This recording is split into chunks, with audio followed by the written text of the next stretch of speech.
प्रवचन 18 गाथा 50। आत्म प्रेमी ही निर्वाण का पात्र है। इसके पहले जो गाथा थी 48 कि राग द्वेष त्याग करके आत्मस्थ होना वही धर्म है।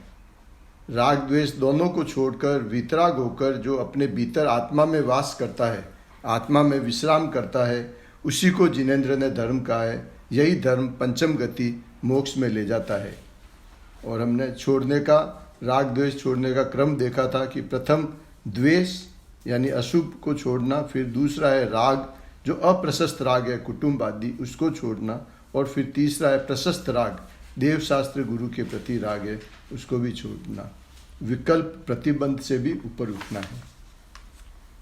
फिर आया था कि आशा तृष्णा ही संसार भ्रमण का कारण है, कि आयु गलती जाती है परंतु मन नहीं गलता, और न आशा तृष्णा ही गलती है, मोह भाव फैलता रहता है, किंतु अपने आत्मा का हित करने का भाव नहीं होता। इस तरह यह जीव संसार में भ्रमण करता रहता है।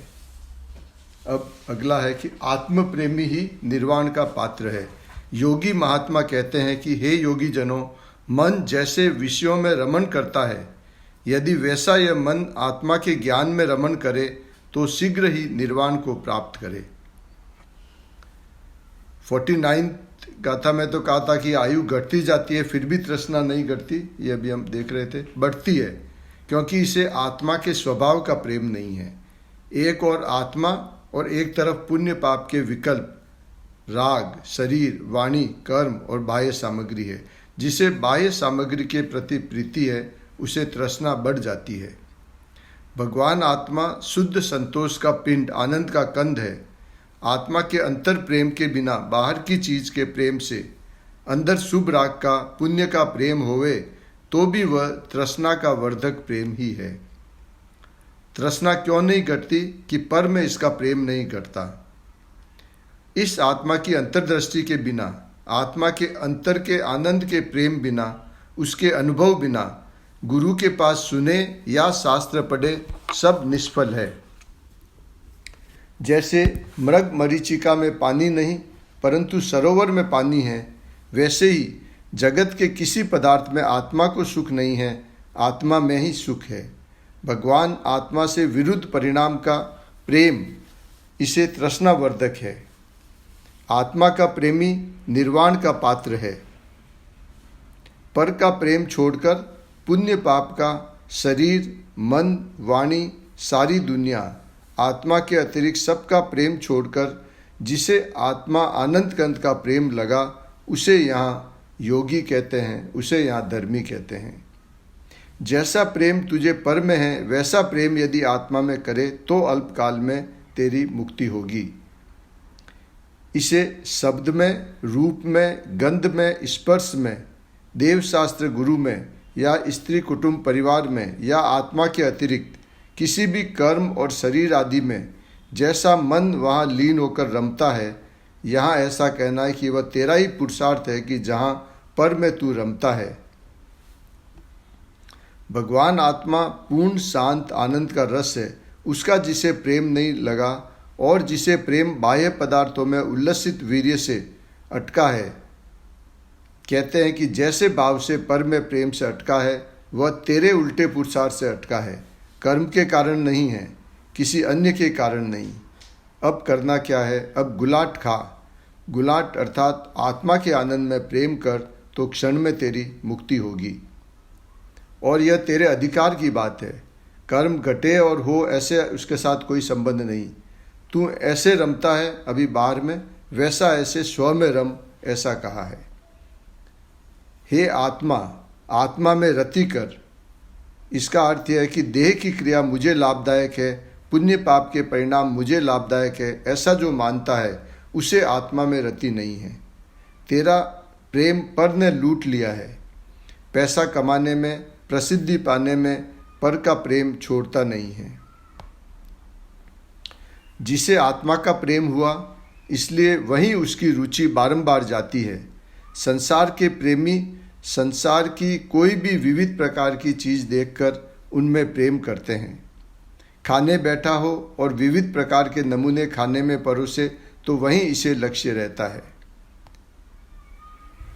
भले बाहर में त्यागी हुआ हो, परंतु जिसे अंतर में बाह्य के राग में पुण्य दया दान का विकल्प उत्पन्न होता है, उसका जिसे प्रेम है वह पूर्ण भोगी है, योगी नहीं है। भगवान आत्मा परमात्मा के तेज और नूर और आनंद से भरा हुआ तेरा तत्व है। उसके प्रेम में एक क्षण भी प्रेम कर ले तो तेरा संसार जन्म मरण का नाश हो जाएगा। जैसा प्रेम पर में लीनता है, ऐसा प्रेम यदि आत्मा में करे तो क्षण में सम्यक दर्शन प्राप्त करके मुक्ति हुए बिना रहे नहीं। भगवान आत्मा जिसके तेज के एक समय के ज्ञान में 3 काल 3 लोक विविध एक तत्व के अतिरिक्त जितने तत्व हैं, वे सब आत्मा की एक समय की दशा में ज्ञात हो ऐसे तत्व हैं। फिर भी वे तत्व मेरे हैं ऐसा ज्ञात नहीं होता। ऐसे आत्मा के चैतन्य के प्रेम में देख तो पूरी दुनिया तुझे अंदर में प्रेम रहित दिखेगी, उसका प्रेम कहीं लगेगा नहीं। ज्ञाता दृष्टा होकर जगत की चीज़ों का जानने देखने वाला होगा। फिर यह साधन मुझे अनुकूल है, यह प्रतिकूल है, आत्मा के स्वभाव के प्रेम में ये बात रहती नहीं है। अल्पकाल में केवल ज्ञान प्राप्त करे अगर वो आत्मा के ज्ञान में रमे तो। मन को गाढ़ भाव से अपनी आत्मा में रमाना चाहिए, तभी वीतरागता के प्रकाश से शीघ्र निर्वाण का लाभ होगा। आत्मवीर्य के प्रयोग से ही प्रत्येक कार्य का पुरुषार्थ होता है। अज्ञानी जीव 5 ही इंद्रियों के विषय में जितनी आसक्ति से रमता है, वह भी वीर्य से है, पुरुषार्थ से है। उल्टे पुरुषार्थ से वो एकाकार इंद्रियों के विषयों में होता है।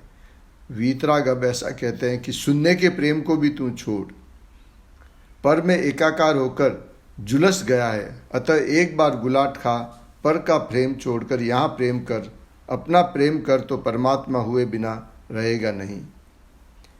दिन रात करना क्या है कि दिन रात आत्मा का ही स्मरण करना चाहिए। जैसे इन 5 इंद्रियों के विषयों में एक एक में जैसे 5 लीन है, वैसे आत्मा में इसे लगन लगनी चाहिए। सम्यक दर्शन में इसकी लगन लगे। तेरा प्रेम पर में है, इसे छोड़ने के लिए अंतर में प्रेम कर, तब बाहर की आंखें फोड़ी कहा जाएगा। धर्मी को सभी चीज़ें अनित्य और क्षणिक दिखती है।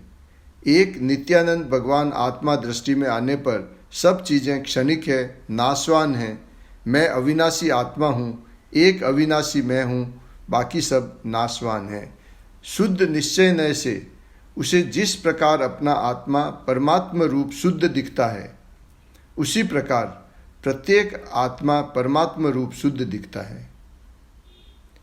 जैसा अपना आत्मा पुण्य पाप के राग रहित ज्ञात होता है, वैसे ही दृष्टि से दूसरे आत्मा को भी वह देखता है और जानता है। कर्म और शरीर तो अजीब है, उनका आत्मा है वह तो ज्ञानानंद अखंडानंद प्रभु है। ऐसे धर्मी अपने आत्मा को जैसे निर्विकारी देखता है, वैसे ही दूसरों के आत्माओं को भी उनकी स्थिति को निर्विकारी देखता है। और फिर लोक एक शुद्ध आत्मिक सागर बन जाता है। उसी आत्म सागर में वह आत्मज्ञानी एक मत्स्य हो जाता है, मछली हो जाता है। सब आनंदमय आत्मा है ऐसा भाषित होता है। ज्ञानी जीव ऐसा आत्मरसिक हो जाता है कि उसे 3 लोक की संपदा जीर्ण तृण के समान दिखती है। मोक्षार्थी के लिए यही उचित है कि आत्मज्योति के विषय में प्रश्न पूछना।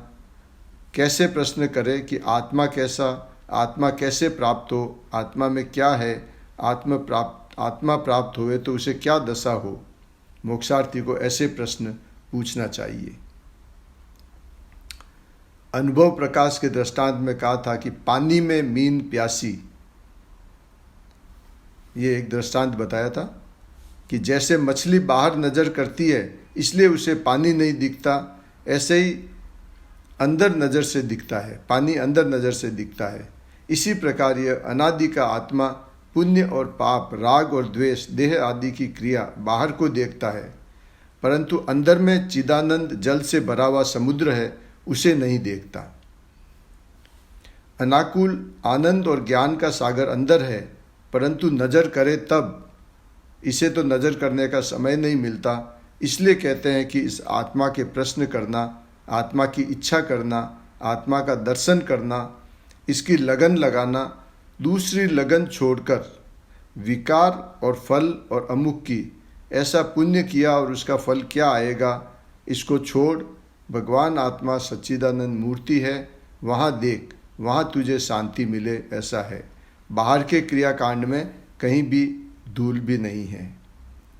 दया दान भक्ति के परिणाम ये सब तो राग के भाव है, इनमें आत्मा नहीं है, इनमें धर्म नहीं और राग में आत्मा भी नहीं। इनका प्रेम छोड़कर आत्मा का प्रेम कर। अब गाथा 51 जो आगे आएगी कि शरीर की जीर्णता वहाँ बताते हैं कि शरीर को नरक घर जानो। जैसा नरक का वास आपत्तियों से जर्जरित है, तैसे ही शरीर के वास को समझ निर्मल आत्मा की भावना कर, जिससे शीघ्र ही संसार से पार हो। यानी शरीर है वो नरक के घर जैसा जर्जरित है, 9 द्वार से मल मूत्र थूक चारों ओर से पसीना झरे, ऐसी ये धूल है। और भगवान आत्मा आनंद का कंद है, उसके प्रेम के बिना तुझे यह शरीर मीठा लगता है। तो शरीर को नरक घर जान के उसको उससे मन हटाना है। ये अभी कल के उसमें आएगा।